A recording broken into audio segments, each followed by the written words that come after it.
TGIF. Time to get pumped for some geocaching. Thanks for tuning in. This month's episode is brought to you by the GIFF event. Alright, so the GIFF event is another type that's not really its own geocache listing type, but it is an event cache and they only occur once a year, in November during the Geocaching International Film Festival Week. And you guessed it, that's this month. Look at the geocaching map and find a GIFF event near you. But more on that later. This is TGIF Geocaching Radio, a podcast with a monthly dose of geocaching news and adventure, contests and hot topics, and highlighting the many experiences that may await you. And I am Jeff, aka the Bruce Zero, so stay tuned and let's hang out.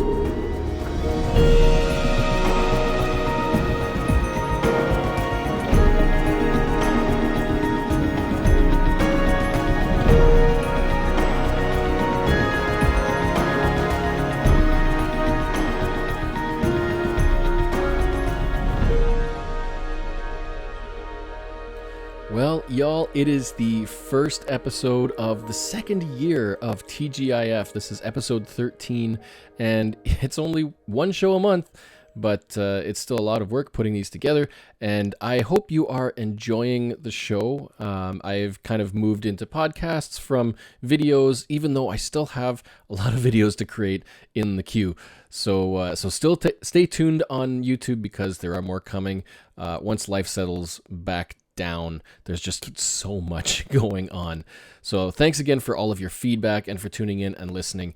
There is a little bit of news. Now YouTube has an audio podcast section. So you can find TGIF amongst a whole bunch of other geocaching podcasts on YouTube. And you can listen to it in the YouTube Music app.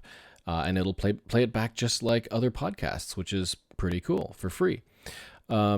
A little bit more update on the GeoCoin progress. So Project EGA is underway and the coins are currently being minted. My estimate was, I was told end of October for shipping. So I don't know. I'm assuming that means when they're going to ship. And so that date is coming, and so the project is on its way, and I've just also sent off all of the path tags, the various cores. They are also sent for minting, so I'm thinking hopefully they will probably all arrive on my doorstep before Christmas, so hopefully we'll be able to get moving on that project. I've still got a number of things to do, and if you haven't checked out the project, you can find it at cachetheline.net/artifact. I'm putting all of the updates to the project there, and so you can follow along.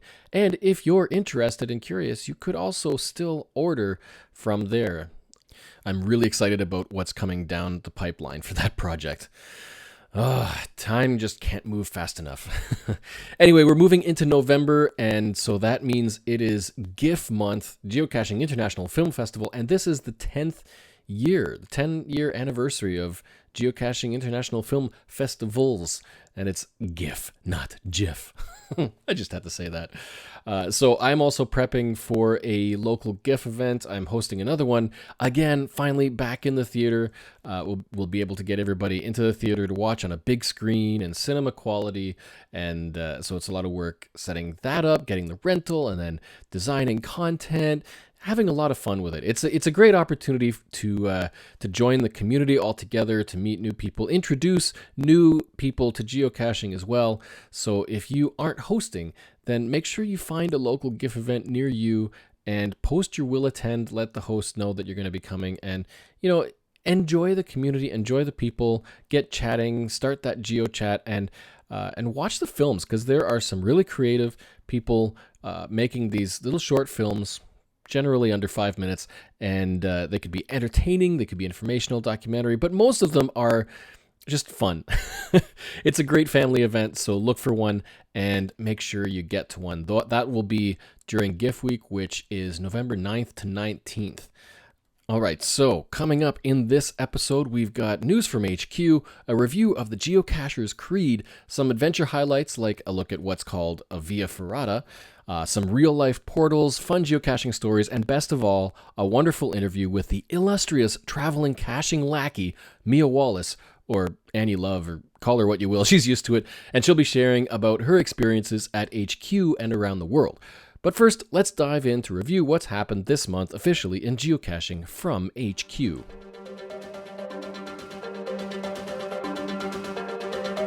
Alright, so first off, we have news from HQ that they posted mid-October, a new blog post where they are asking for ideas from us, from the community, about how to celebrate 25 years of geocaching in 2025. It's less than 2 years away, and unfortunately, they say that we won't be having a large special event at HQ in Seattle, but they would still like to somehow celebrate 25 years, so they're looking for ideas. There will be a link in the show notes to get to the blog post so you can post your comments, or you can communicate in some way with HQ, maybe through lackeys.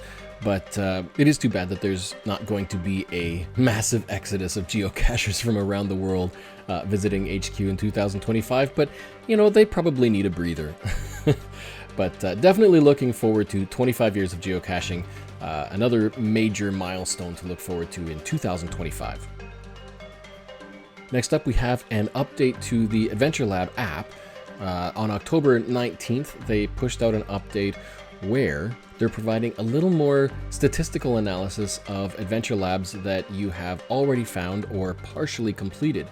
You can now see the number of completed adventures, number of adventures in progress, that's with at least one location complete, the number of active adventures that you own yourself, your total find count across all of geocaching, which includes Adventure Lab locations, and then you've got your list of themes for which you have completed any adventures and list of themes that you've not completed any adventures.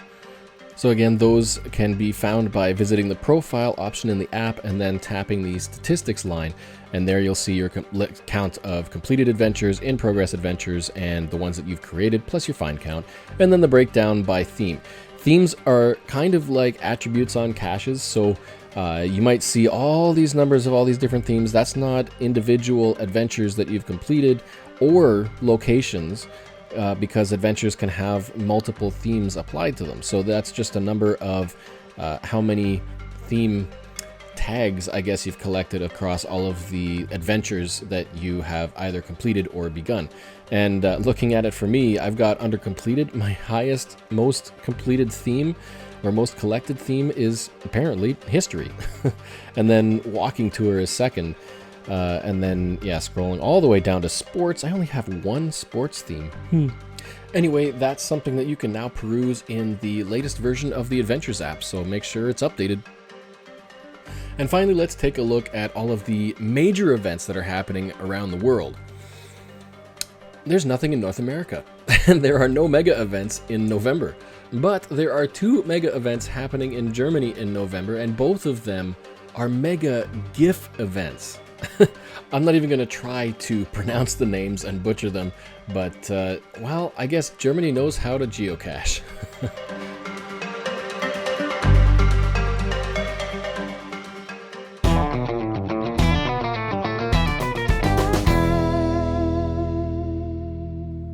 Have you ever heard of the Geocacher's Creed? It has been a long time since this thing has been created. It was made and written in the early days of geocaching, way back in 2005. It's a bunch of community ethics and guidelines for cachers to abide by in the hobby. Safe, legal, and ethical. They're not quite the same as the guidelines on the website. These are, you know, kind of self-explanatory and just natural, common sense type things to consider when we're out there finding caches out in nature. But, you know, sometimes people need to be reminded. There are 7 points to remember. Now, you can find this list at geocreed.info. The link will be in the show notes. But these 7 points to remember when placing or seeking geocaches say, I will, number 1, not endanger myself or others. Number 2, observe all laws and rules of the area. Number 3, respect property rights and seek permission where appropriate. Number 4, avoid causing disruptions or public alarm. Number 5, minimize my and others' impact on the environment. Number 6, be considerate of others. And number 7, protect the integrity of the game pieces. Now, the website also lists a number of examples, so let's check out a few of these. So, not endanger myself or others. When creating a cache, describe any hidden dangers and, if possible, arrange the hunt to minimize these dangers. When seeking a cache, know your limitations and be aware of your surroundings. Don't attempt anything beyond your abilities. A cache you own or one you're trading out of could be found by children or even a prisoner work crew. Consider the location of the cache and those likely to find it when deciding what to leave as a trade item. Of course, observe all laws and rules of the area, so don't break the law or encourage others to do so when placing or seeking a cache. And don't leave illegal items in a cache.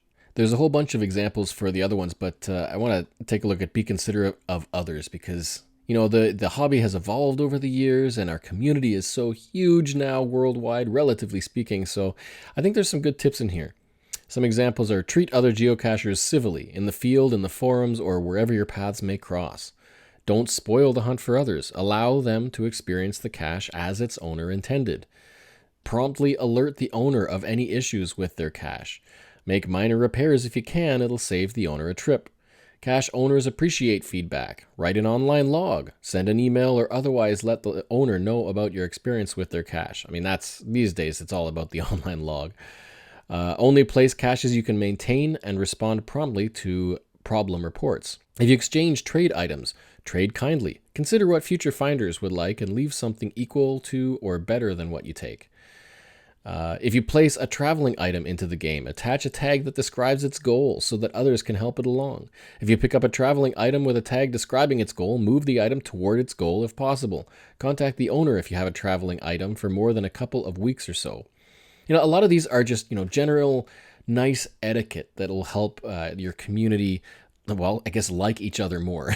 It's like do unto others. There's a whole lot of good tips in here.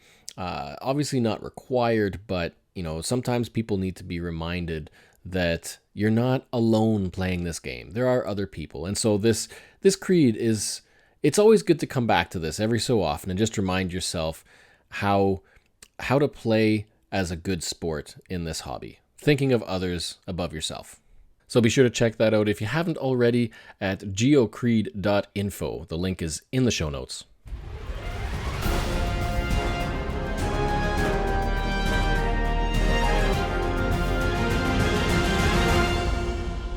So I came across this really cool looking cache.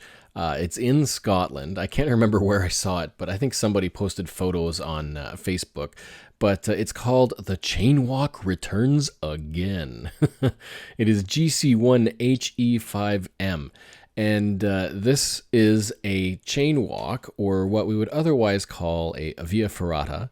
And it's along a cliffside along the shore of, where is that in Scotland?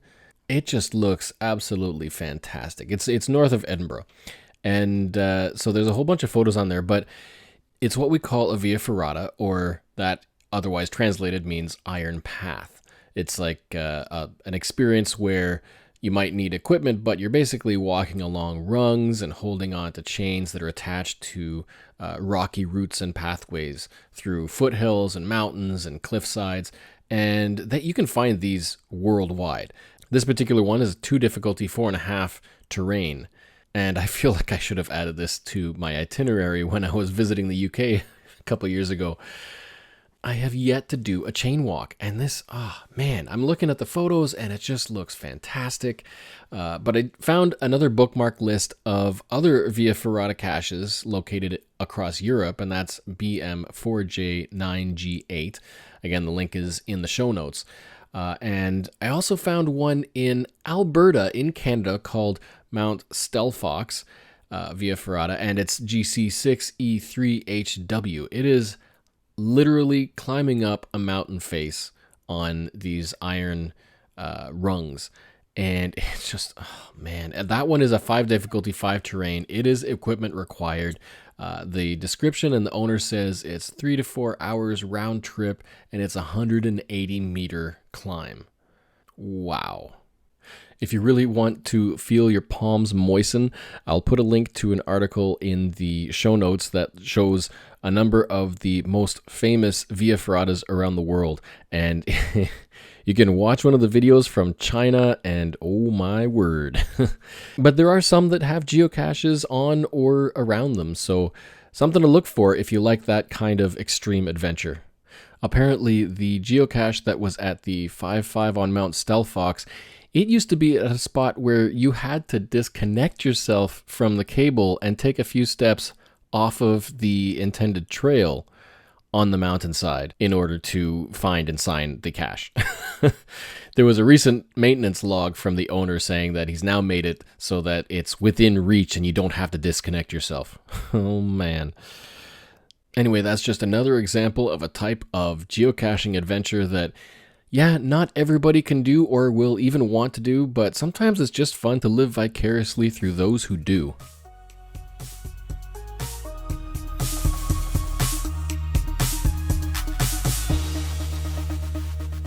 All right, I'm excited to be able to bring you a most excellent interview with a well-known HQ Lackey, known, well, all over the world as she travels and caches in her famous flip-flops. Sit back and enjoy as we hear about her life at HQ and her traveling adventures. All right, well, thank you for joining us. It is Mia Wallace, or Annie Love. What, which is your name, and what's the story behind your name?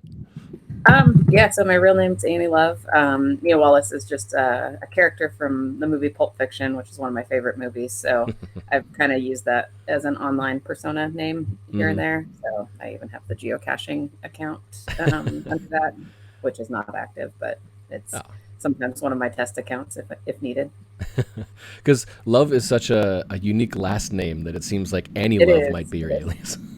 Yeah, most people think that Annie Love is the fake name and not the real name for that reason. Because, you work at HQ, so what is it that you do, and how long have you been geocaching? A little bit about yourself. Yeah, no, I'm on our business development team at HQ. I've been there for closing in on 17 years, so it's kind of like working there. That's just, I actually still pinch myself that I get to work there. And I was a geocacher beforehand. I've been caching since 2004. And so, at the company since 2007. And I always like to joke that I begged for my job there. And luckily begging twice got me in the door. So did you live nearby, or did you move? How far did you move to get to work there? Yeah, no, when I realized the company was in Seattle, I think I was ordering some geocaching merchandise from what was at the time Shop Groundspeak for my dad for birthday or Christmas or something. And I was like, oh, their address is Seattle. So that just kind of made me go, hey, I wonder if they have jobs. And I looked on their website and it was all development related jobs. And I had no idea even what C++ meant at the time. So I was like, that's not really for me, but I know I am good with the community and customer service type stuff. And so I just said, hey, I'd love to work there. And here's my resume. If that works for anything, let me know. Didn't hear anything back. And then 6 months later, I sent in a letter saying, I'm still interested. And I heard from Brian, who is one of the founders of the company, later that day, and came in for an interview and then had a job. So I basically started as our very first front desk person. So greeting geocachers. Back then it was only every Friday at 2 p.m. We would have visitors in the office, and and just kind of answering community emails, phone calls, things like that. Really like learning all the aspects of the game I had no clue existed. So and now whenever the office is open, it's just nonstop flow of people wanting to see the office. Oh, yeah. Right? Yeah, no, it's we have visitors from all over the world, pretty much every day of the week. It's sometimes you'll walk through the lobby and there's 20 geocachers there at a time, and it's just so fun to see where people come in and they're taking their pictures and just like enjoying being there as much as I am. So And now what's your title aside from Lackey? So I'm senior manager of business development. So I manage our business development team, and so we work with a variety of partners. So these are the folks that bring you trackable promotions or geo tours, the partner adventures. I particularly work with our API partners and trackable partners. So if you use any API partner tools like Cachly, Project GC, GSAC. I work with those partners, and then anyone who's ever created a geocoin, I've probably worked with them as well. So just whether it's just approving orders or answering questions about how creating trackables works and working with the tracking codes. So yeah.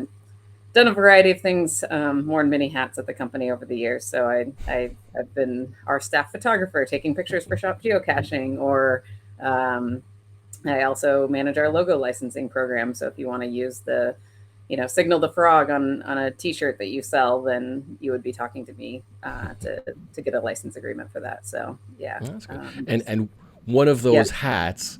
One of those hats that you wear at HQ clearly is traveler and geocacher, because I don't know how many social medias you're on, but on Facebook at least, you're always posting these photos from places all over the world, it seems. Yeah.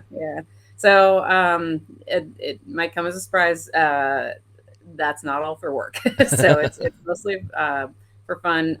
As much as geocaching is my passion, so is travel, and it's a wonderful two hobbies to put together. So I do travel for the company probably 1 or 2 times a year.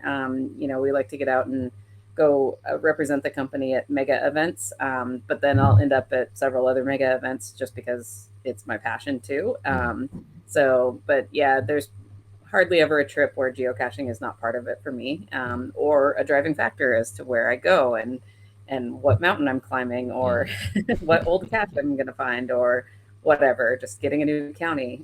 It's all the things. So I've certainly taken advantage over the years whenever work has sent me, to represent at a mega event. I'll always try to pack a week, 2 weeks, 3 weeks onto that vacation wise, and just go visit new countries and hang out with geocaching friends from all over the world, and just, have a blast seeing what the world can provide for us. So yeah.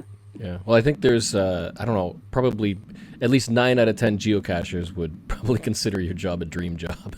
Oh, yeah. No, it's, most of my job is sitting at a computer answering emails, or, coming up with like new ideas for business development with our team. And, so it's, that in itself is a really fun job to have.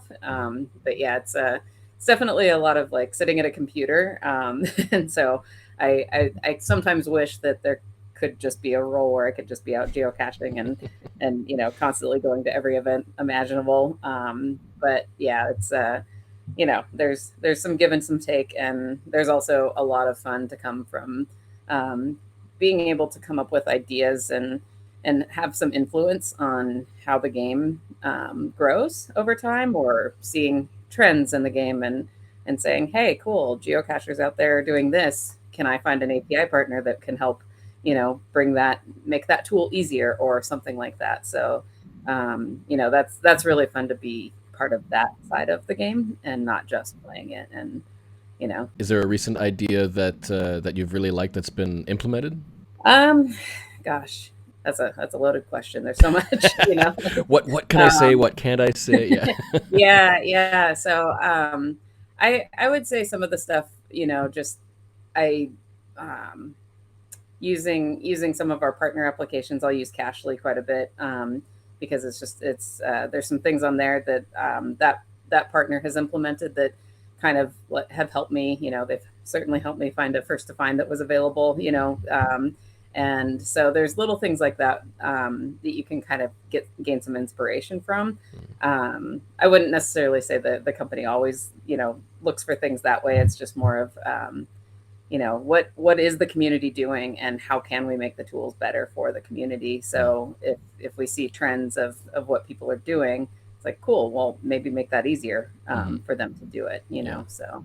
Yeah, because you've got to be inundated endlessly with ideas from people. Oh, can you do this? I want to do that. And like, yeah.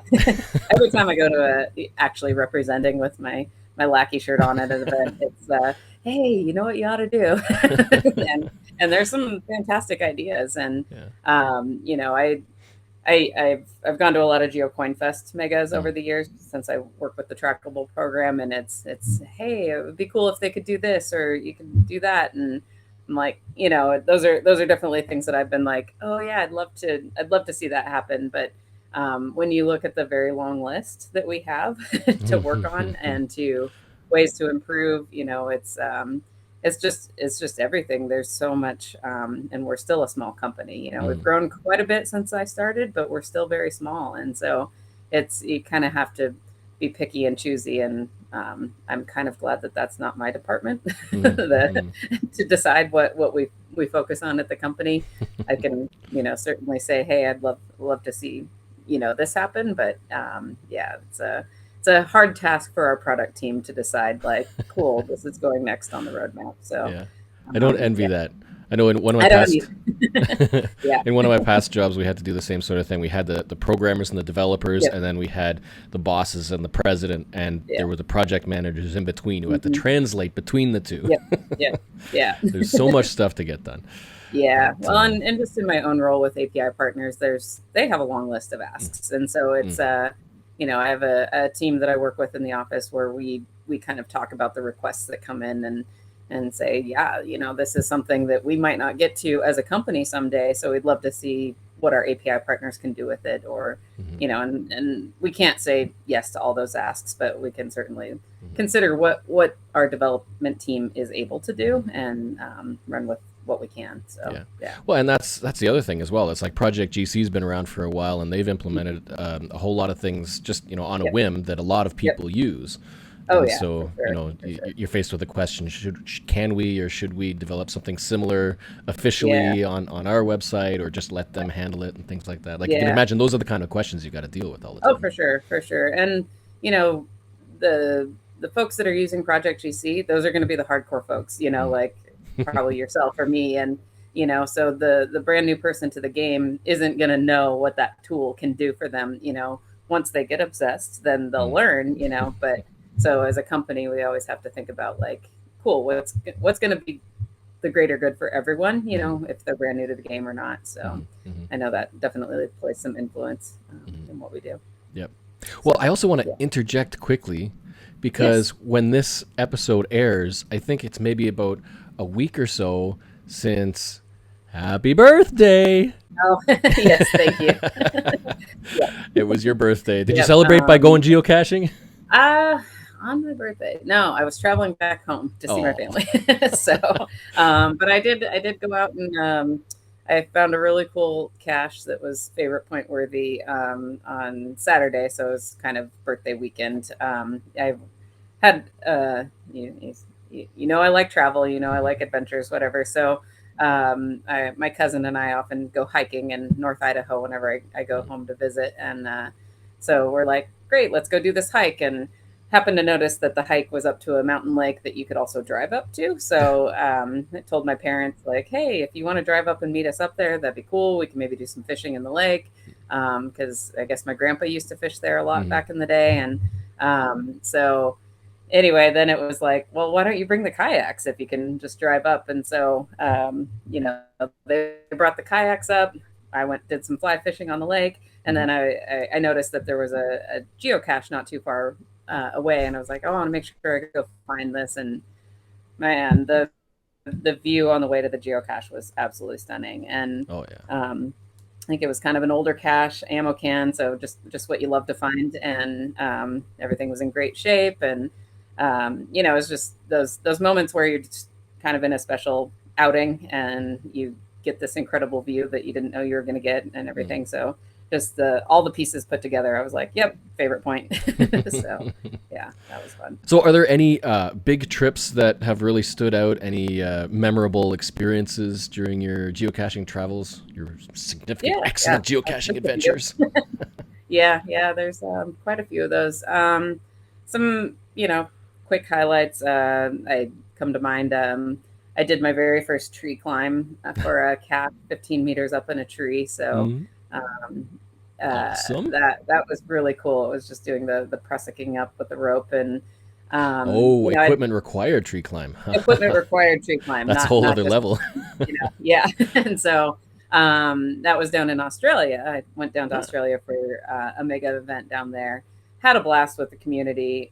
We did some really fun like night caching for a puzzle cache that was just insane. And it was 4x4 driving up a mountain in the middle of the night in Australia. And that's in cool Australia? Yeah, that was in Australia. You're gonna have to send me the GC code for that. I'll have to add it to the bucket list. Yeah. That sounds awesome. No, it was super cool. I think it was like a 5-stage, and each stage had a field puzzle, and it definitely the road was definitely a 4x4 high clearance road to get there, and very muddy and just like I was like, hey, you know what? If this is when I go, this is kind of a cool place to do it. So there's some kind of scary parts of the road, but yeah, and I think it was the next day, one of the local cachers had organized for folks to come do a tree climb up for this cache that was up in the tree, and it was an ammo can. I think it was painted blue, way up in this tree. And camouflage, so you look up against the sky and you can't see the container. I know, yeah, yeah, because here's I forget the kind of tree, but just kind of a nice greenish tree, and then blue sky up, and you're like, oh. Kind of squinting to see the cache way up there. But yeah, it was just a super cool experience because it was something I've always wanted to do. I've certainly like hand climbed a tree that was like 10 feet off the ground or whatever, but yeah, nothing quite like 15 meters up a tree, and just super fun experience. So that would be, one of the memorable ones. Another one, like I said, I combine my personal travel with a work trip. So I was going to represent the company at the GeoCoin Fest in Manchester, UK. And so that was going to be a cool event. And I combined that with going to walk the Camino de Santiago. And so I spent 10 days walking 150 miles on the Camino. And the funny, not funny side of that experience was that when I was flying from Madrid up to Manchester, my bag didn't make it, and I had been forced when I was leaving Santiago to check the bag because they don't allow hiking poles to be carried on board. And I knew I had a tight connection, and I was like, I just don't feel good about this, and I couldn't part with the poles because I was just like, they were my poles on the Camino, they're special to me, whatever. So I was like, fine, I'll check the bag. Sure enough, I get to Manchester, my bag's not there. It's like 5 p.m. Going into a weekend, and I had only like the clothes I was wearing, which was like a skirt and flip-flops and flip-flops, Annie attire. I was going to be going up to Scotland the next day with a group of geocaching friends. It was all prearranged that we would drive 5 hours each way up to Scotland to go get Scotland's oldest, which is super cool experience. Yes. I think you've been there. I think that was that GCF0, I think. If something I like that. Yeah. Something like that. Yeah. I'll have to look that one up again. Fantastic cache. And anyway, with knowing that I had none of my clothes, which was hiking gear for the Camino, I didn't have any of that stuff. And so I took a taxi straight from the Manchester airport. I said, is there a mall anywhere near like where my hotel is? And they're like, yeah, there's this mall. I was like, great, take me there. I went to the mall. The mall was only going to be open for like an hour. I found a rain jacket, some sneakers, not hiking shoes, sneakers. You need the rain jacket in Scotland, for sure. Oh yeah, I definitely needed it. And yeah, just all new like workout wear, even though that's what I had been wearing for the 2 weeks prior. So got all that stuff frantically before the shops closed. And yeah, the next morning, I think we left at like 4 a.m. in the dark, pouring rain, drove the 5 hours, hiked up, that treacherous mountainside in clothes that I was not prepared to wear, but that, they worked, and had a really, really fun day. It was a group of friends that I met through the game, from Germany, from Belgium, from the US, and we just had a blast, and it was just such a fun experience. And I think those are the, climbing a tree in Australia and walking in the rain with brand new clothes and shoes that I probably shouldn't have been walking in. It's those experiences just kind of stand out to me over time, like what this game can do for you and where it can take you, and the fun you might have with sometimes random strangers and sometimes your new best friends, So yeah, it's a lot of fun. Do you feel like you have more fun finding caches while you're traveling, or do you just still enjoy just as much finding caches around home? Yeah, a little bit of both, because I'll still find caches that'll take me to like a really cool mural in Seattle, or hidden park that I didn't know, and just like kind of in awe of like, oh hey, I've been here this long and I haven't known this existed. And but yeah, travel and geocaching is really just my two of my favorite things put together. And I don't really buy travel books anymore. I look at the geocaching website, and That's right. I'll look at high favorite point caches, and then I'll look at the pictures to see why they're high favorite point caches. I want to see the cool hidden waterfall. I want to see the amazing view. I want to get off the beaten path as much as I can, and but I also want to find the virtual at a famous fountain or something like that. Like just I know a recent trip to Rome last year. It was like, let's go for every virtual, let's go for every adventure lab that takes you on tours through these cool downtown Rome neighborhoods. And I saw so much more that trip than I did the first time I was there when I wasn't really geocaching heavily. And so that was just kind of cool, just to see the city from a different perspective. Do you find it hard to pass up the little caches while you're on a trip? I don't. On your way to target? So, sometimes, I would say yes and no. There are definitely days where I get them all, try to get the numbers, try to get the county, try to get the everything you need. And then there are other days where it's like, nope, I want to get the one that's on top of that mountain. I want to get the one that's like the old cache or the special one. I recently weekend trip. I knew I had done all the work leading up to get my triple and quad Jasmer finished on the same day. I just needed May 2000, and I needed 2 of them. So where's a good place to do that but Kansas? And Mingo. Mingo and Arikari, or Arikari. I just learned that it's Arikari and not Arikari, even though I've been calling it. I think it's Harry Carey. Yes, yes. Anyway, it's whatever you want to call it. It's a beautiful place. So I basically talked some friends into going to Colorado with me for a friend weekend, and then I was like, but I'm just gonna go take a drive to Kansas for an entire day. So just a little detour. Just a little detour, and like 8 hours of driving later, I had those 2 old caches. I finished my one major goal for this year, and like you get near Mingo and there's all these high favorite point gadget caches, and it's just like it was hard to pass those up, because I was just like, I have to get back to dinner plans with friends in Denver. I had to get back, and so that's one of those things when I look at the map there and see all those high favorite point caches that aren't smileys for me, I'm like, oh, darn. Yeah, and all of those gadget caches and high favorite point caches, those were all published mainly because of Mingo's birthday. I think it was a 20-year birthday. Yeah. And with all the celebrations, they just placed a whole bunch of caches for that mega. And now what used to be one lone old cache way out in the middle of nowhere is this huge cloud of caches of high favorites.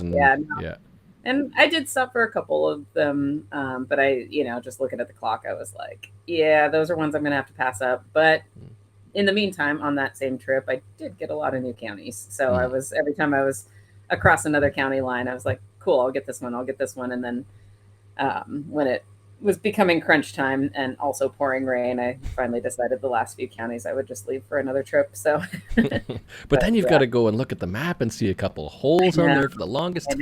Yeah, well, and it does pain me to say that I missed. Would have been an hour detour to go to Kansas's highest point. I like highest points also. What's the highest point in Kansas like? It's not really a mountain, is it? It's got to be a big hill. I think it's not even a hill. So, I think it's called Sunflower Hill or something like that, the actual location. And it is, like a tourist stop to go to, the highest point. And, but yeah, I don't know that it's much of a mountain to climb. So I think you can drive right up to it and, maybe walk up a foot in elevation to get to it. So.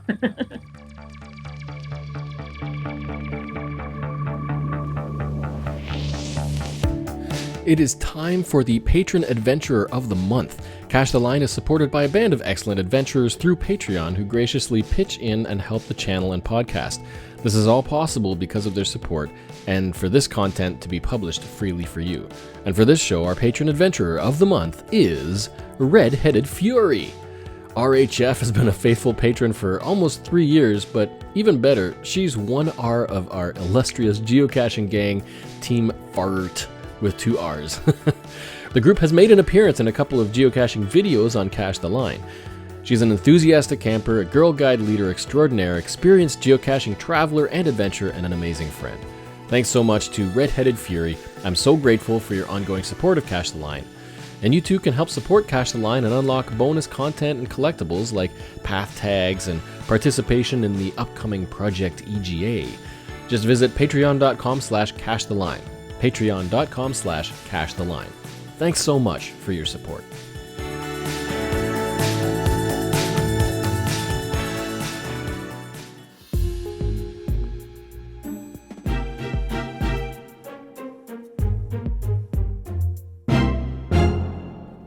I got this news article that was posted to one of the pages I follow that highlights really neat locations and new mysterious things and whatnot. And it's an art installation. It's in Poland and Lithuania. It's a new type of maybe a webcam experience meant to inspire a new idea of unity. It is a couple of, I guess you could say, Stargate scale portals that are placed one in each city. These are about 600 kilometers apart from each other. And they each have a camera that points out so that it can take a video as if looking through the portal in the town that it's in, and that feed is sent to the other portal. So if you're in, the one is in Lublin in Poland, and you're standing there looking at the portal, it's as if you're looking through the portal to Vilnius in Lithuania. And you could see somebody standing in Lithuania facing their portal, and they're looking at you, and you're looking at each other because you've both got the video feeds on either side. It's a really cool idea, and it's like another webcam, and this is 600 kilometers apart. These portals weigh 11 tons each. They cost 111,000 euros, which is about $160,000 Canadian. That's insane. So, as you do, I took a look at the map around these locations. I found the GPS coordinates of both of the portals, and looking at the geocaching map, neither of them have a geocache near them. Well, there's geocaches near them, but none of them are related to the portals. And so I was thinking, you know what, these could make some pretty interesting virtual caches. Now, you can't post a webcam because those aren't possible anymore. They're grandfathered in and no new ones are being created, but they could be host to a new virtual or two. Now, because virtual caches, you could make use of a webcam because the task in order to log the virtual would be to take a screenshot or a picture of the webcam feed of the location that you're at. So what I was thinking is, what if somebody made a virtual cache where you were supposed to take a photo of you from the other end of the portal to log it as found? That could be interesting. Now, that could bring you back to the old style of really needing another person's help in order to log a webcam cache. You'd need teamwork in order to log, I guess, perhaps both of the virtuals. If one is posted on either end and you get somebody else to help you by taking a picture of the portal at that side with you in the scene and vice versa. Wouldn't that be neat? I have not asked any reviewers if that would be possible, but I think that would be something that could be taken to a reviewer and find out if it's possible to do. Someone, please try to make this a virtual geocache. I don't know. I'm guessing it's probably not going to be allowed, but it's worth a shot. Alas, in other sad news, I was presented with a contest for a 360-degree photo, and so I went and dug out a photo that I took with kttyquest at the Tunnel of Fun west of Portland when I was out there last year. Out of curiosity, I went back to the listing to check it out, and I learned that it had been archived.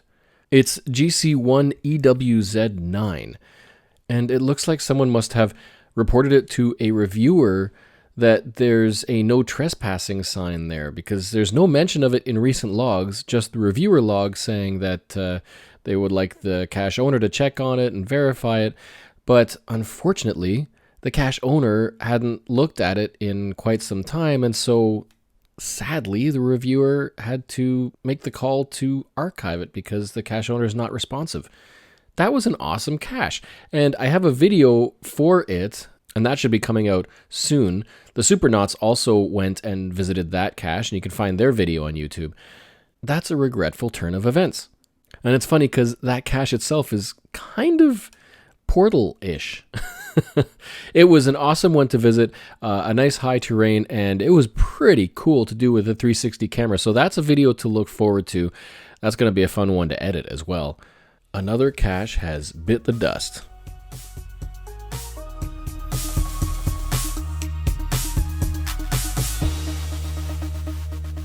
So I guess you are more of a stats and numbers kind of person. Not focusing on the numbers so much, but trying to find, like, I guess the more that you're traveling, you're trying to find more of the caches that stand out, right? Yeah. Like the experiences, the rare ones, the high favorites, that sort of thing. Yeah. One of the things, when I went to Kansas to get those two old caches, people were like, wait, don't you have Mingo already? And I was like, no, and I'm not going to go find it. You work at HQ and you don't have Mingo? What? I know. Well, like, how have you not gotten Mingo? And I was like, I know, and I'd already had a Kansas cache, but it was on the other side of the state. And the one time that I went to GeoCoinFest in Denver, I wouldn't say I was too new to the game, but I wasn't focusing in on the oldies then. Mm-hmm. I didn't think of that as a thing. And that was just something that I don't know why I didn't think of it as a thing. I obviously knew about the original stash in Oregon and, mm-hmm.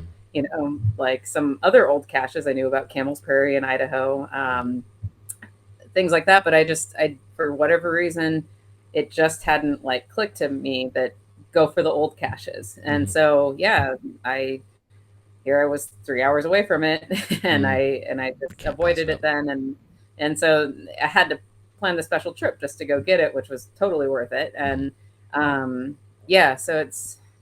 it's one of those things that I feel like I keep as I finish one goal, then okay, what's next? And so then that, unlocks the next thing of, oh, hey, I'm starting to think maybe I want to try to get to X number of counties for next year as a goal. And so yeah, just I didn't really care about counties before. And when I finally looked on Project GC to see how many counties I had, I was like, this is a ridiculously low number for as much as I travel and cache when I travel. Like, that's a really low number because I wasn't just paying attention, each time I'd drive and see a county sign. Yeah. And it's kind of true though. I mean, yeah, getting counties, if you're trying to get as many counties as possible, that requires a lot of land travel.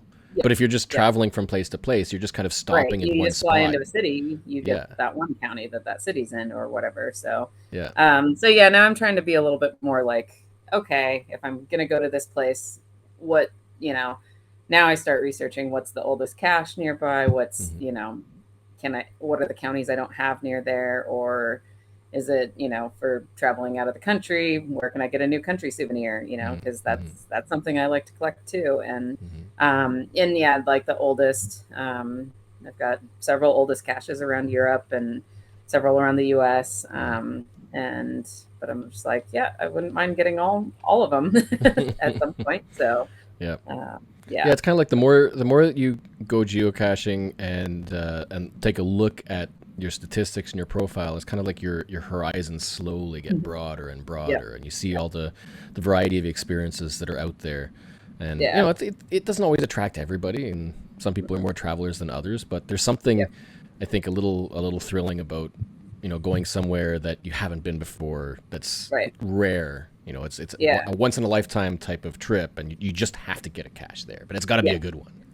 Yeah, and that's so true about the game. Like there's really something for everyone, like you can take what you like out of it, whether it's I have a friend who his cache map might be more countries than mine, but he's not really a cacher, like, but he knows that when he goes to a new country, oh, I want to fill that in on my map, so let me see what geocaches are nearby, and I'll often get a text message from him, look, I got a cache here, and I'm just like, your find count is like less than 100, but your country count is half Well, of that, and like that's awesome. But yeah, and some of the highest, most popular caches are owned by people with fewer than 100. Like there's the oh yeah, ISS cache. It's been found. sure. What, you can count it on your fingers, Yep. and those astronauts have like one or two finds. You're That's it. right. No, for sure. And Um, and you look at a lot of the old caches, like the oldest in each state, and sometimes those are not, people that are still active or whatever, either, or they placed that one just because they heard about the game and said, "Oh yeah, let me try this," and then didn't really care that much after that to keep going. So, mhm. yeah, I don't know.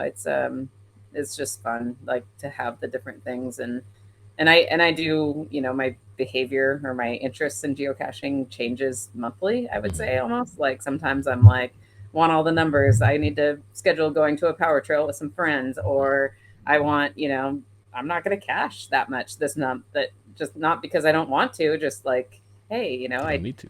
my my hobbies kind of come and go, Yeah, and but it's always there. It's always a good friend you can rely yeah. on when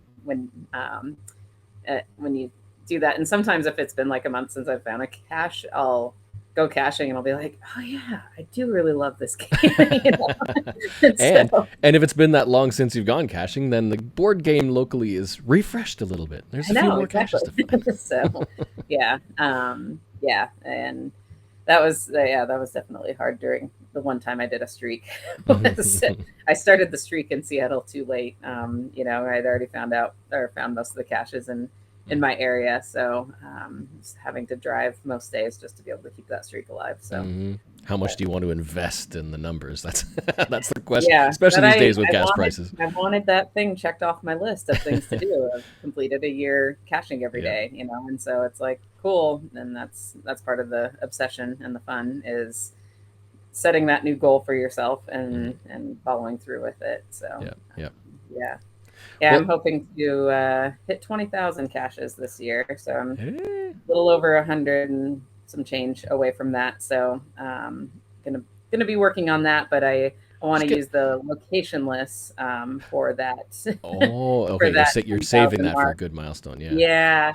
And so that's been my other thing is like, cool. And then I also need to pick the right location, to honor with that because, Mm. I want to be true to what the cache is themed on. And so, yeah, I have to keep my numbers just right Yeah, as I because get the original intent of locationless cache, the locationless cache type there. was to find a location that hadn't been found yet that's related to the theme, and then be able to log Right. it.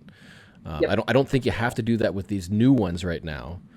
So this one is focused on, a favorite location that you Mhm. found because of geocaching. Yeah. So I'm half tempted to use Geocaching HQ. Not gonna lie. So, How many other 'cause- people have used that for their locationless log? yeah, probably a few. Yeah, but again, I still pinch myself that I get to work there, so that Mhm. would be one of the best places I found because of the game. So hard to argue that one. That'd be So, funny if they actually put a dead zone there, so nobody could right, put you coordinates can. around HQ. Yeah, you have to think outside the box, people. Anyway, but yeah. So switching gears just a little bit, Mhm. can you think of any memorable incidents that you've come across while you've been on your travels? Broken Hmm. bones, discoveries that stand out. Yeah, there was one time I was on the way to the Oregon coast, and I think I was still on the Washington side of the border, and I don't ever do multi-caches. Like it's my least favorite cache type. That not that there aren't some incredible multis. The multi I own is one of my highest favorite point caches that I own, and so that's cool. But I respect them, but I don't love to do them. But I will if it looks like it's a two-stager and fairly easy to figure out. I'll go for them. And so I was doing one, and I think I want to say the original location or the cache coordinates location was at kind of a little nature reserve area. And so it was just to answer some questions about the things you see on the sign about the animals that are frequent the area. And so I was like, okay, I can do that. I got it. So I finished it, or got the final coordinates, drive to the final coordinates, and it's just down this random road that no cars are going on. You can tell that maybe there's days there's no cars on that road. So I'm like, okay, well, that's fine. It's not too far down that road. And I can still see the main highway, whatever. So not too creepy of a place or whatever. So I thought, and I start looking for the cache, and I see this black plastic bag. And just as a cacher, sometimes people have placed the container inside a plastic bag so that it's, protected from the elements. Like very rarely, it's not something I recommend to do. But but it was just like, oh, I wonder if it's that. And then I think I noticed that there's some bones were sticking out of the bag. And I was like, that's kind of weird. Okay, and yeah. And I suspect it was probably someone who went hunting, and maybe I don't know if they legally or illegally got the animal that they had and just decided to dump the bones down, on the side of this road that they thought no one ever went to, but it was pretty much like 10 feet from ground zero of the cache. And so I was like, you know what, I should probably just call this in, the non-emergency line, just to say, hey, I found this bag of bones. It doesn't look human, but I don't know, it's a little curious that there's a bag of bones here. And, I don't know if it needs to be checked out, but I just thought I'd report it anyway. And so did that. That was one thing. I don't know whatever came of that, because it wasn't like you need to fill me in on what happened or anything. So that was one. There was another one. I think it was in New York City. No, I know it was in New York City. I think I was working on the bridges and tunnels multi. Yeah, in again, Central Park. Don't really like multis, but my two stories are about multis. I don't know if it was the time that I was working on it or if I was helping another friend get, finish it. But anyway, there was a person who found a kid, and the parents weren't around, and so he thinks like, oh, hey, I need to help this kid find their parents or whatever. And you could see he was a little bit in distress, and I was like, can I help or whatever? And he's like, I think this kid's lost, but I'm not sure, and they don't seem to know where their parent is and whatever. And so he was calling the police to report that there's a kid missing. And while he was on the phone, I pulled up the geocaching app and got the waypoints for where we were specifically so that he could tell the cops, like, this is where I found the kid and blah, blah, blah, blah, blah. I don't know what ever came of that story either, but I was like, geocaching saves the day. I hope geocaching helped save this kid, got him back to his parents or guardians or whatever. Yeah. So anyway, I haven't had too many weird experiences, but those were a couple that stood out to me. There's like, oh, hey, definitely I've used the waypoints from the geocaching app, just to help, I've broken down car in another country and needed to let the tow truck know where to go to get me. And I didn't know what road I was on. I didn't know any of those things. And I'm like, well, here's the GPS coordinates, which I got from the geocaching app. So that was kind of cool. They probably know who is a geocacher based on how they respond to that question. Do you know where you are? I'm at GC 549AB. Like, what? Right. Yep. So anyway, it's kind of nice to have that knowledge as a geocacher of how to get precise coordinates of where you are in case you are in an emergency situation. And so that's kind of cool. Is there a favorite aspect to geocaching that you have? or a favorite type of cache that's not a multi? Yeah. I would say I mean, I'll often just say that Earth caches take me to the coolest locations, you know.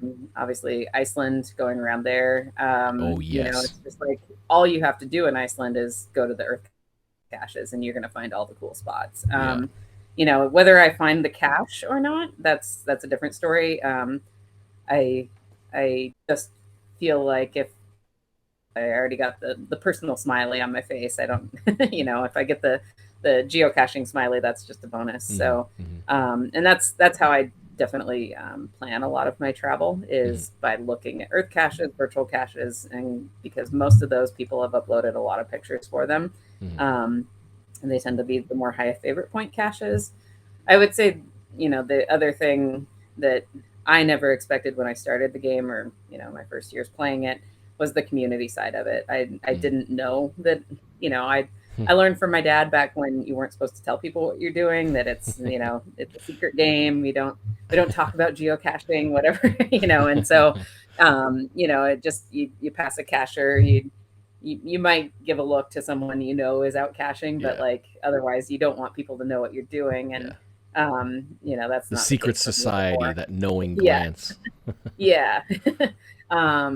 And now to me, it's like, I want to tell people who are walking by what I'm doing, because it's like, come into the fun, like enjoy this thing that I'm enjoying. And, but I would say the community side of it, like going to those mega events and going to events around the world, hosting events when I travel, like, just meeting people. And, you know, some of my best friends today are just through the game. And you know, I wouldn't give that up for anything in the world. So that's just a special side of it. And it's such a welcoming community. You know, like everyone loves to talk about geocaching, and, you know, it's there's a wide spectrum of people who play the game. Some are very social, some are not. And there's a little something for everyone. You can just, if you want to stand in the shadows at an event, you can, or find that one person that's your geocaching buddy.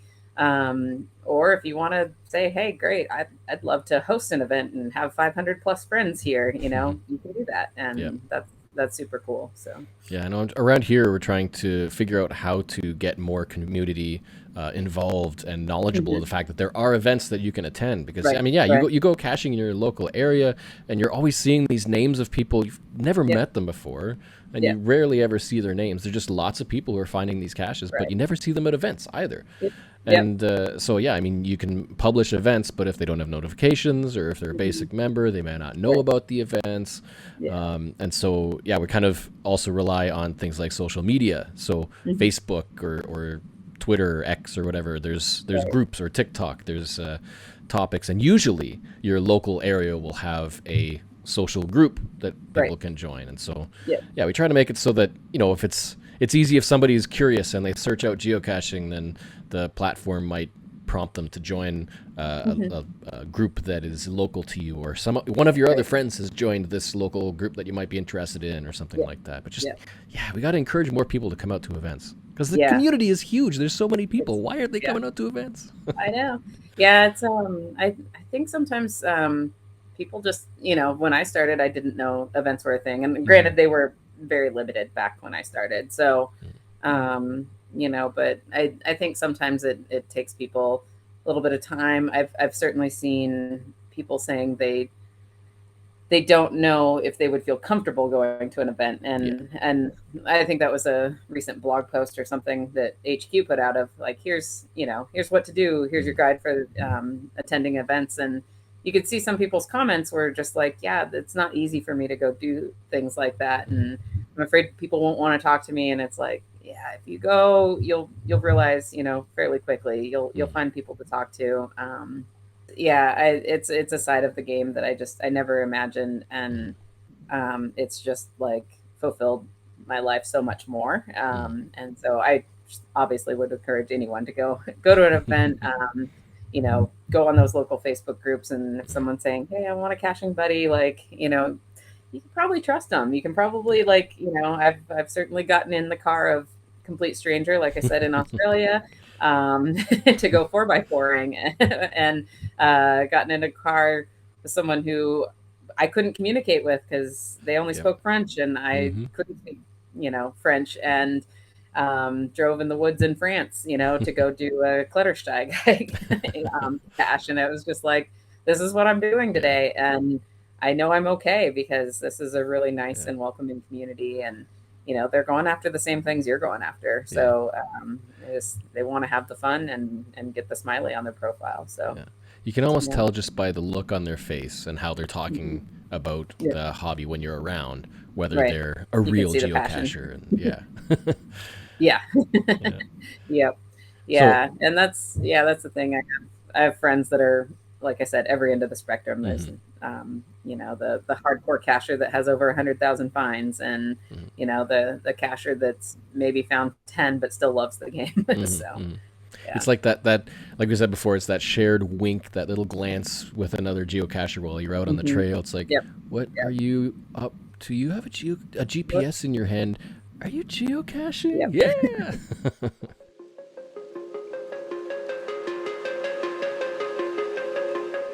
Let's head over to this month's Cachely Corner.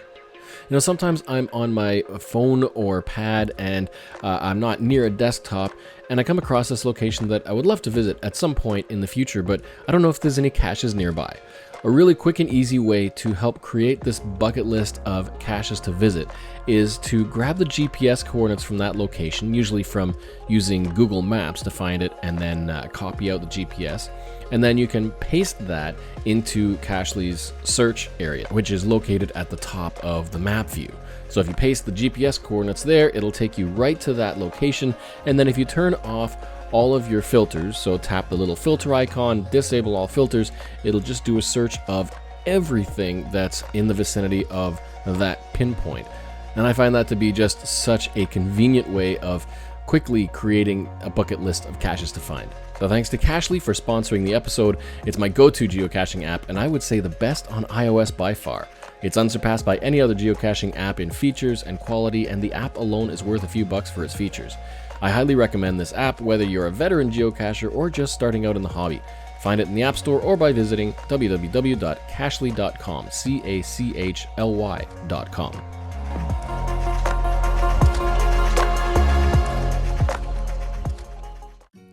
All right, got a couple of really fun little stories to share from the geocaching community. For Spooktober, we have a fun little story posted by Linda Vaughn this month about how she got into geocaching, a muggle turned cacher. She says, I posted a while back about finding a jar at a grave but was scared to open it. Someone said it was probably a geocache. So this year I opened it, and yes, I am hooked now. We replaced it as we found it. And then she shared a few photos of the find. I wonder how many geocachers turned to this obsession after random discovery of a geocache, and how many were scared of it before turning to it. Well, at least her curiosity got the better of her in this instance, rather than fear leading to calling the bomb squad at another destroyed geocache container. Have you got a story or adventure to share? Email tgif@cachetheline.net.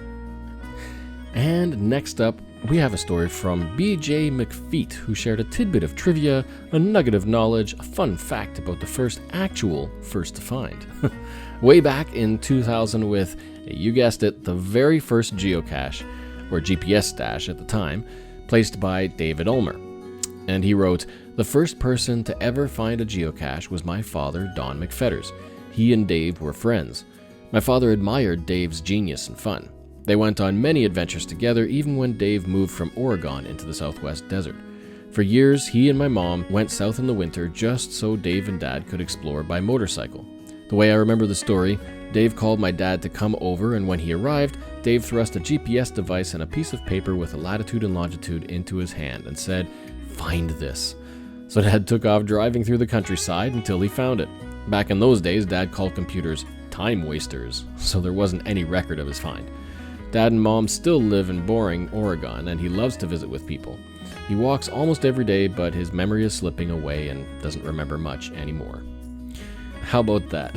We got a story of a muggle being scared into geocaching with a random find, and here we find a muggle friend forced into finding a geocache who's probably not ever found one since. Have you got a story or adventure to share? Email tgif@cachetheline.net.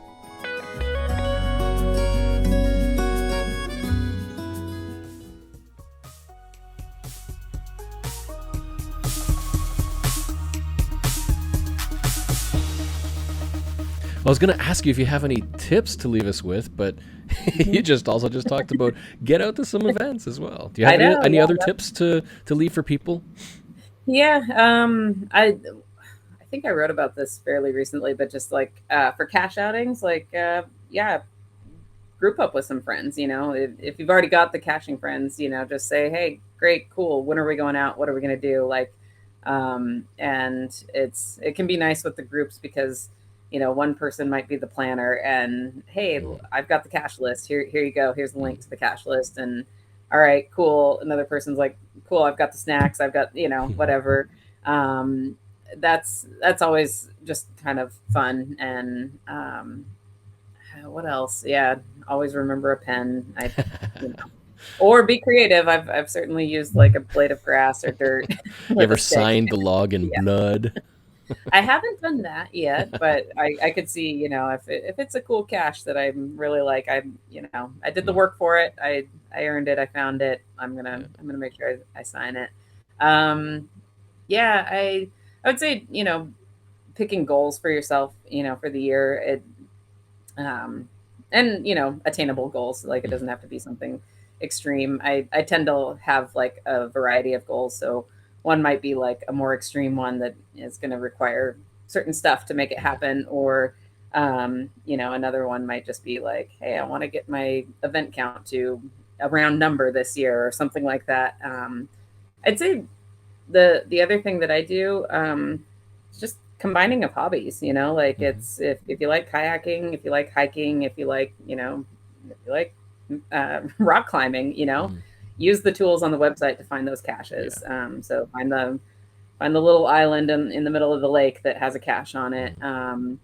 Because it's, like I started with the story of Idaho, of where I hiked up, went kayaking, went fishing, found a cache, hiked back down. Like it was just like kind of an amazing day. And so to be able to combine multiple hobbies together is also a good thing to keep the joy of the game alive. So it's like geocaching has the flexibility to almost enhance any hobby, because it's all location based. So like we talk about geocaching as a tour guide.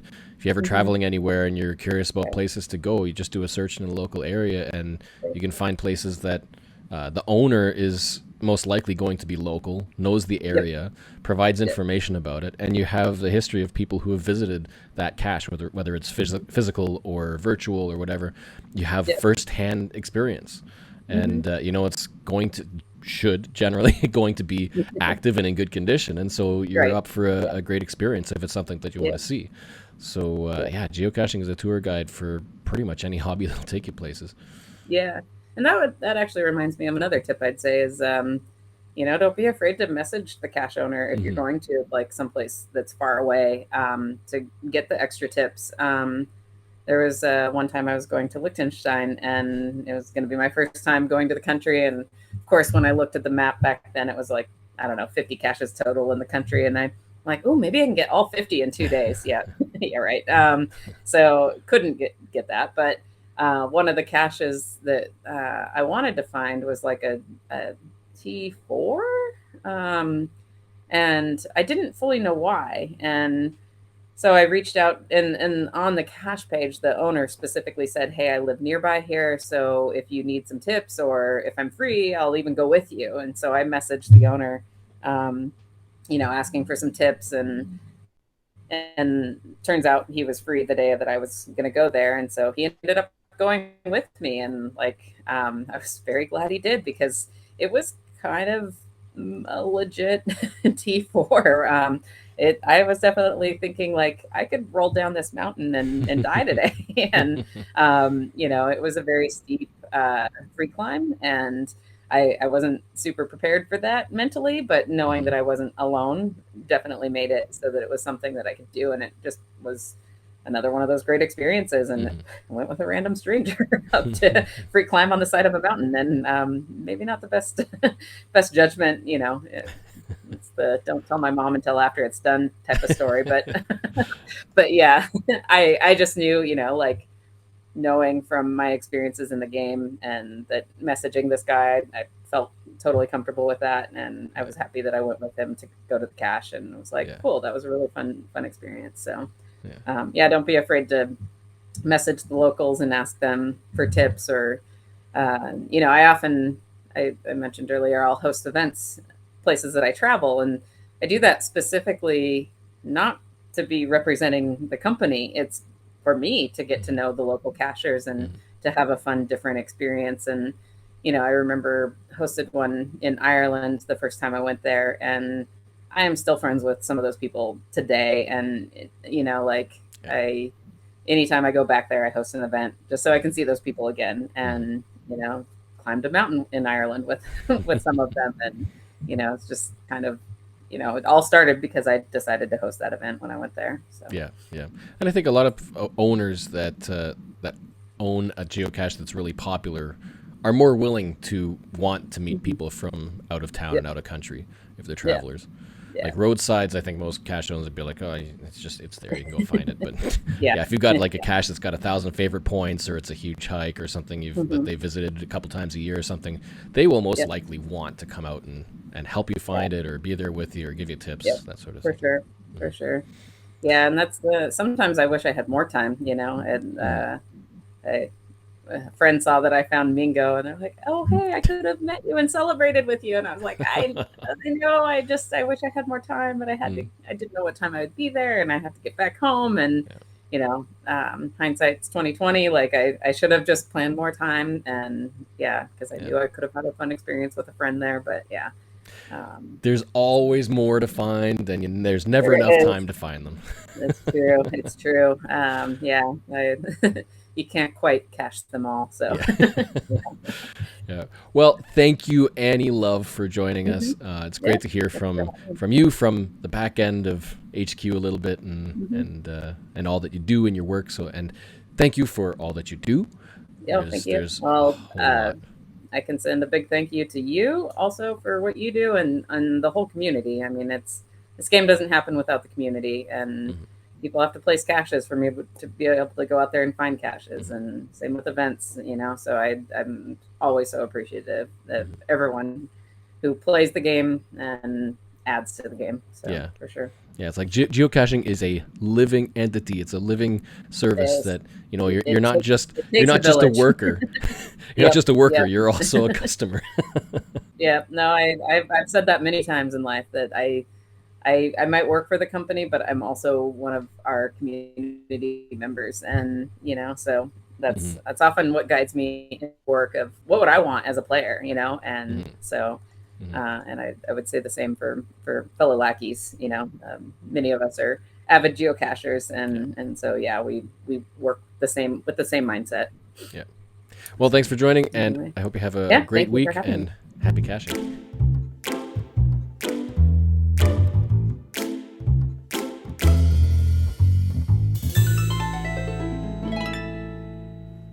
The Lone Wolf Legacy contest has completed.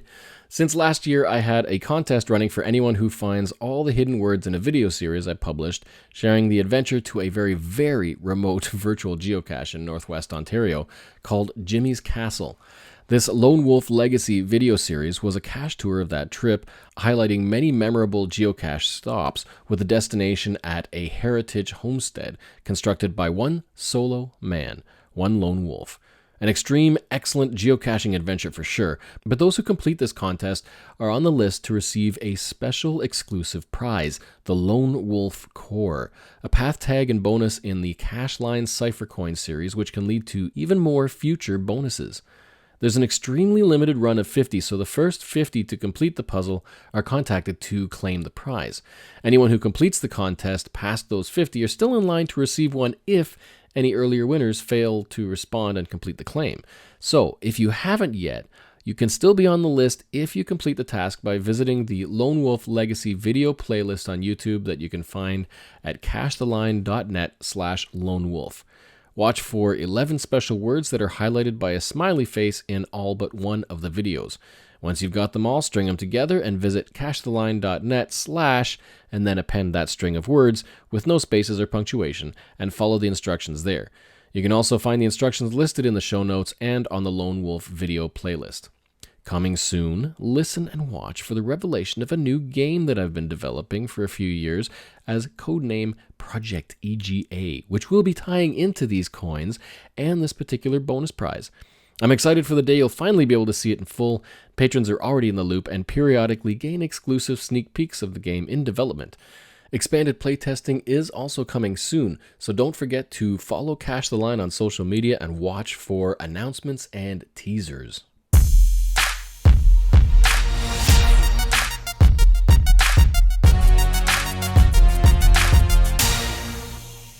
It is time for another one of George's artificial geocaching adventures. Hey, George, I hear you've got a bit of a background in covert ops. Could you tell us what it might be like if 007 stumbled upon a geocache? Well, the morning sun cast a warm glow over the charming streets of Nice, France, as I, George Bond, made my way through the picturesque city on a mission for Her Majesty's Secret Service. My instructions were precise. Rendezvous with a fellow agent at a discreet location after obtaining information of critical importance at a drop point and ensure its safe return to MI6. The drop coordinates led me to a serene public garden, adorned with elegant sculptures and fragrant flowers. As I approached the designated spot, I noticed an individual engrossed in an unusual activity. He was searching the area with a methodical air, his glances flicking between his surroundings and a handheld device.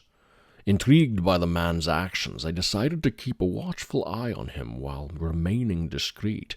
I had no knowledge of his purpose or the nature of his activity, but I observed until he took his leave. My quest eventually led me to a container hidden behind an artful stone sculpture. As I unlocked the container's combination lock and revealed its contents, I was greeted by a unique assortment of items, and hidden within them a package that appeared to hold the confidential document I had been tasked to obtain. My silent acquisition of the package was conducted with utmost caution. I was aware that I had to remain inconspicuous and ensure no one became aware of my presence. With the valuable data now secured, I made my way back from the park, the container safely tucked away. However, as I approached the designated rendezvous point to meet with my fellow agent, I received a puzzling message. It turned out I'd misunderstood the mission parameters. I was supposed to leave the package in the container where it was found, not take it with me. The document was an essential part of the container, a geocache often found by regular citizens. Realizing my error, I retraced my steps back to the public garden. The individual had already moved on, and with great care I snapped photos of the pages of the document, then placed the package back inside the geocache and resealed it, leaving it precisely where I'd found it. The mission was not without its complications, but it was a reminder that in the world of espionage, precision was paramount, even in the most unexpected of circumstances. With the geocache now properly returned, placed as though I had never visited, I departed from the picturesque park, ready to report the mission's completion and prepare for the next assignment in the ever-unpredictable world of espionage. As I left to rendezvous with the agent, I couldn't help but marvel at the curious turn of events. I'd stumbled into a situation where secrecy and subterfuge intertwined with ordinary everyday activities. The world of espionage was replete with enigmatic encounters, and this was one of them. Who was that man? Maybe I should begin geocaching myself, and I just might find out. Well, that is all for this show. If you have any adventures you'd like shared on the show, I'd love to hear from you. Any comments, funny stories, milestones, accomplishments, rants, or adventures to share, please email tgif@cachetheline.net or phone one in by calling to leave a message at cachetheline.net/POI. Links and references mentioned in the episode can be found in the show notes linked in the description. Thanks for listening, and please remember to give this show a thumbs up or a positive review. If you'd like to join the band of excellent adventurers who help support Cache the Line, please find us on Patreon or by visiting cachetheline.net/Patreon. Support for as little as a cup of coffee per month or with a discount by the year, and get bonus swag and access to exclusive content. See you next month with more exploration into the wide world of excellent geocaching adventures. Please subscribe, follow, share with your friends, and comment wherever you're able. And as always, happy caching and excellent adventuring.